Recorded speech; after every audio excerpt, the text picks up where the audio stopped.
अस्सलाम वालेकुम, स्वागत करते हैं, वेलकम, खुशामदीद आप सब लोगों को हमारे चैनल अफान एक्टर्स। उम्मीद करते हैं सब लोग बड़े होंगे, खुश होंगे, अच्छे बड़े भी होंगे। मैं प्रकाश कुदरत हुसैन और अफान। आप लोग की वीडियो लेकर तो ये जी ये बहुत अच्छी वीडियो है, ये अफगानिस्तान से रिलेटेड वीडियो है। Shakuni real story of Mahabharat featuring Akshat Gupta. तो अक्षत गुप्ता मेरे ख्याल से फीचरिंग है इसमें, वो बताएगा हमें। वॉच करेंगे शकुनी मामा महाभारत के जो वो शकुनी मामा कौन है, वॉच करेंगे वीडियो को। वॉच करने से पहले हमारे चैनल को जरूर सब्सक्राइब कीजिए, साथ में जो बेल आइकन है उसे लाइक जरूर करें। अगर मैं सोशल साइट फॉलो नहीं किया प्लीज फॉलो ऑन इंस्टाग्राम, आप लोग को लिंक डिस्क्रिप्शन में जाएगा, आप लोग चेक कर सकते हो कि क्या सीन है।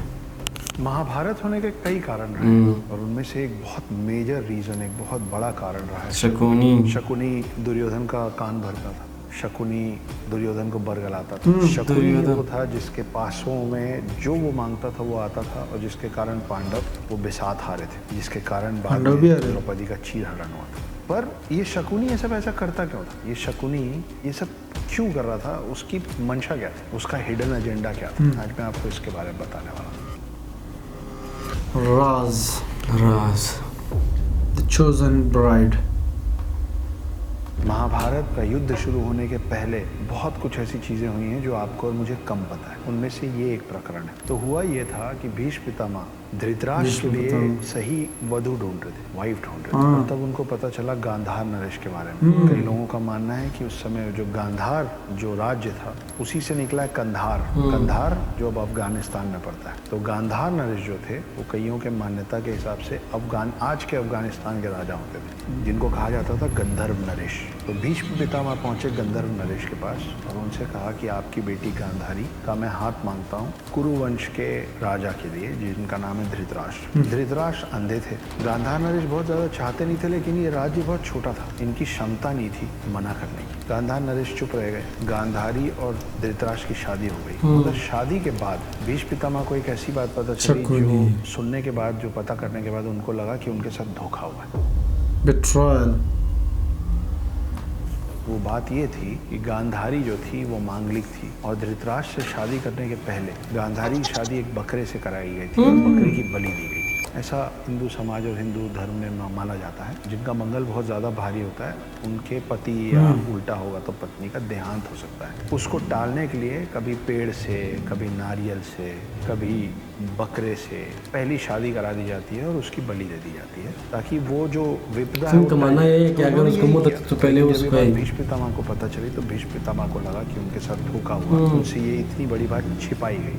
उसके साथ भी तो मतलब वादा, एक तरह की वादा किया हुआ था कि गुस्से में भीष्म पितामह ने गांधार नरेश को एक न्योता भेजा, एक आमंत्रण भेजा, एक इनविटेशन भेजा, और उसमें उन्होंने कहा कि आपके कुनबे के जितने लोग हैं, आपकी फैमिली में, एक्सटेंडेड फैमिली में भी जितने लोग हैं, उन सबको लेके आप लोग हस्तिनापुर आइए हमारे पास, हम आपका अतिथि सत्कार करना चाहते हैं। मना नहीं कर सकते थे लड़के वालों की तरफ से, ऊपर से भीष्म पितामह ने बुलाया तो जाना तो पड़ेगा। सारे के सारे यहाँ आ गए। इन सबको गुस्से में भीष्म पितामह ने जेल में डाल दिया। एक सेल के अंदर इन सबको रख दिया गया। उस समय की प्रथा यह होती थी कि जिसने आपको आमंत्रित किया है वो आपको जो भोजन परोसेगा और जिस क्वांटिटी में परोसेगा आपको उसी में खाना है, आप चूज नहीं कर सकते। उस दिन से सबको एक ही जेल में भर के भीष्म पितामह उन सब के बीच में एक मुट्ठी चावल देना शुरू किया। यही दूंगा, बस इसी को खाओ और इसी में जीवित रहो। एक मुट्ठी चावल इतना कम था कि सबके पास एक एक दाना आता था। Prince of Gandhara Shakuni. देखते देखते हर दिन एक एक करके लोग मरने लगे, क्योंकि एक दाने या 4 दाने से किसी का भोजन तो ये तो है। जब एक एक करके सब मर रहे थे, उसमें गांधार नरेश भी थे और गांधार नरेश का पुत्र भी था जो कि प्रिंस ऑफ गांधार था। जब ये लोग एक एक करके मर रहे थे तो इन सब लोगों ने मिलकर निर्णय लिया कि मरना तो तय है और इस तरीके से तो सारे मर जाएंगे, तो एक काम करते हैं, हमारे युवराज, हमारे जो प्रिंस है शकुनी, ये पूरा एक मुट्ठी चावल हर दिन उनको मतलब एक जिंदा तो रहना है। शकुनी आइडिया लगा है यार, अच्छी बात है। एक मुट्ठी चावल खाता था और रोज अपने प्रियजनों को, अपने रिश्तेदारों को मरता हुआ देखता था। धीरे धीरे मरते गए। भीष्म पितामह इस बीच में एक युद्ध लड़ने चले गए और ये लोग अंदर पड़े रहे। हर दिन ये एक मुट्ठी चावल खाता था शकुनी और देखता था कि उसके और कुछ प्रियजन, उसके और कुछ रिश्तेदार मर गए। आखिरी में 2 लोग बचे, एक शकुनी और एक गांधार नरेश। अच्छा, उसका पिता इसलिए शकुनी मामा कहते हैं क्योंकि वो उसकी बहन हुआ करती थी। तो अब समझ आया। वृद्धावस्था में एक कमजोर बूढ़ा राजा अपने बेटे को, गांधार के युवराज को अपने पास बुलाता है और कहता है कि मैं तुमको एक तोहफा देना चाहता हूँ, इधर आओ मेरे पास। शकुनी उठे, अपने पिता के पास गए। पिता बैठे हुए थे। जब शकुनी आके अपने पिता के सामने खड़े हुए, तब गांधार नरेश ने पूरी बची खुची ताकत को लगा के शकुनी के घुटने पे लात मार दी और शकुनी का घुटना टूट गया। आप इसीलिए शकुनी को जिस तरीके से जानते हैं कि वो लंगड़ा के चलते हैं, वो महाभारत में देखिए उसके खुद के पिता ने उसका एक घुटना अपनी लात से तोड़ दिया था। शकुनी बिल्कुल दर्द में कराते हुए बोले कि ये क्या किया आपने, मैं तो आपका बेटा हूँ। तब उनके पिता ने कहा कि तुम इतने अय्याश हो कि तुम जब यहाँ से निकलोगे जीवित तो तुम थोड़े दिनों में भूल जाओगे कि इसके अंदर यहाँ तुम्हारे रिश्तेदार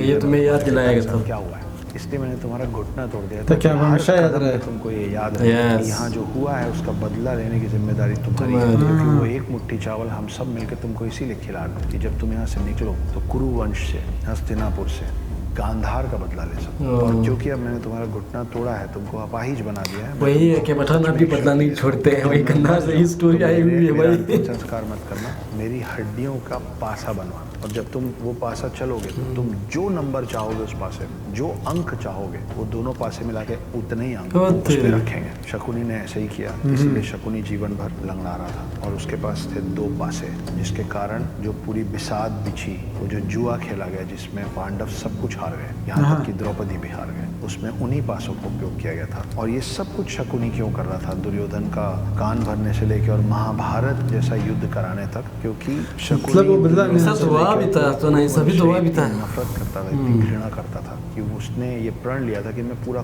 कुरुवंशी बर्बाद करूं। इन सब के अलावा शकुनी को इस बात का दुख भी था और गुस्सा भी था कि उसकी बहन गांधारी की शादी एक ऐसे राजा से कर दी गई बिना उसकी स्वेच्छा के, बिना उसकी इच्छा के, जो अंधा था। तो जो धृतराष्ट्र थे वो अंधे थे और भीष्म पितामह के प्रेशर में वो शादी कर दी गई थी। शकुनी अपनी बहन से इतना प्यार करते थे कि उनको इस बात का भी दुख था कि ऐसा नहीं होना चाहिए, इसलिए वो ये सब किया और उसकी वजह से महाभारत हुआ।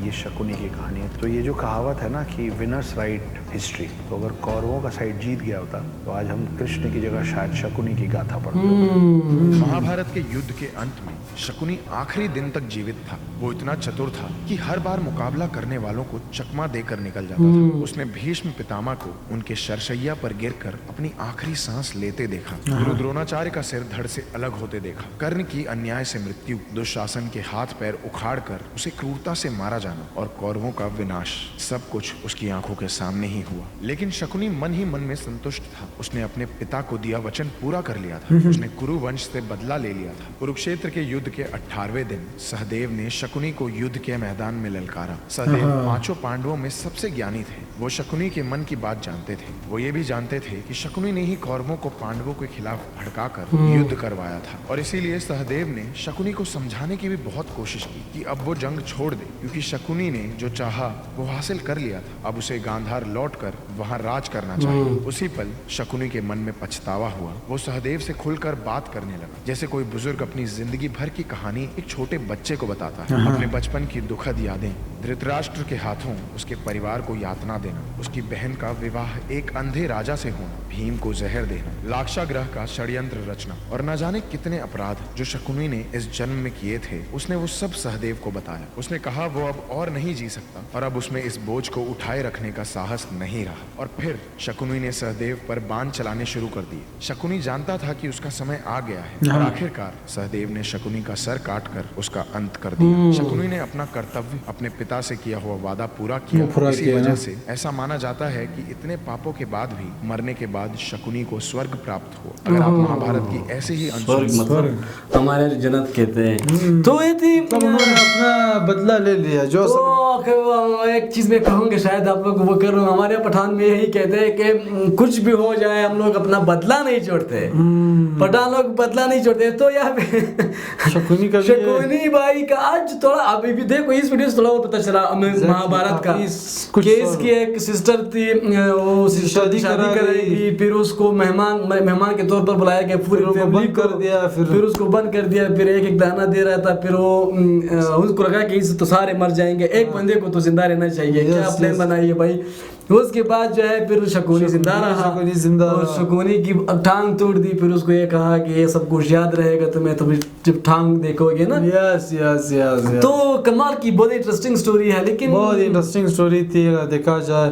ये पर ऑलरेडी हम लोगों ने काफी वीडियो भी बनाई महाभारत पे। बहुत बड़ा अगर पता हो समझ नहीं था, क्योंकि ये नेम जो ये लोग नेम अभी भी थोड़े मुश्किल नेम वगैरह में हम लोग थोड़ा इधर उधर हो जाते हैं कि ये कौन था वो कौन था, लेकिन थोड़ा यहाँ पे थोड़ा बहुत यहाँ इजी पे काफी सॉल्व हुआ, काफी कुछ सॉल्व हुआ हमारे लिए। Yes. काफी अच्छी इंटरेस्टिंग स्टोरी थी इसको, और भी अगर पार्ट्स होंगे उस पर भी रिएक्ट जरूर करेंगे। बाकी अच्छी वीडियो बनाई इस बंदे ने, बहुत अच्छी बनी वीडियो बनाई थी, बहुत पसंद आई। दूसरों को भी एंजॉय किया होगा, अगर एंजॉय किया हो तो प्लीज चैनल फॉर एक्टर्स साथ में जो बेल आइकन है उसे लाइक जरूर करें, तब पता चले कि सपोर्ट मिल रहा है। अभी के लिए इतना ही, अल्लाह हाफिज़।